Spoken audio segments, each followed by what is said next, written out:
예, 안녕하세요. 레인파트너스 이승재 변호사입니다. 네, 이수정 변호사입니다.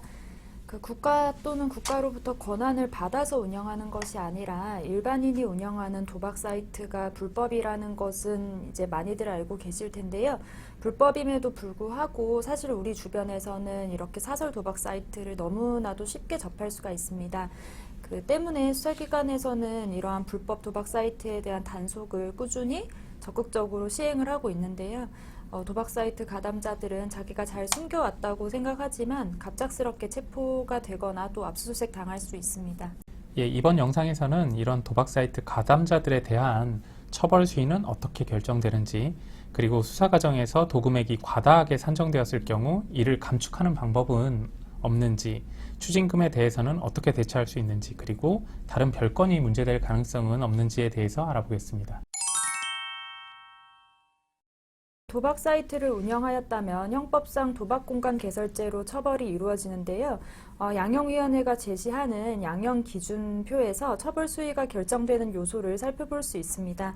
먼저 도박 사이트는 여러 사람들이 역할을 분담을 해서 조직적으로 이루어지는 범죄입니다. 이때 범행을 주도적으로 지휘를 하거나 핵심적인 역할을 담당하였다면 특별 양형 인자 가중 요소로 고려가 됩니다. 그러니까 도박 사이트의 사장은 당연히 처벌 수위가 높아질 수밖에 없을 것입니다. 예, 그런데 여기서 핵심 역할을 한 사람이란 꼭 직접적으로 지시를 하거나 사무실에 드나드는 행위를 하면서 사이트를 관리하는 사람에 한정되는 것이 아니라 이런 사이트를 처음 개설할 수 있도록 자본금을 댄 사람도 포함될 수 있습니다. 이러한 지분권자들은 사무실에 방문조차 하지 않는 경우가 많지만 처음에 돈을 대지 않았다면 이런 사이트가 운영될 수 없었을 것이라 보아 핵심적인 역할을 담당한 것으로 판단하고, 그래서 처벌 수위도 높아지고 있습니다. 그 외에 범죄 수익을 은닉하였다거나 또 단속 후에 증거 은폐를 시도한 경우에도 처벌 수위가 높아지는 요소로 작용할 수 있습니다. 네, 도박 사이트 이용자들이 사이트에 게임을 하기 위해서 입금하는 금액을 도금액이라고 합니다.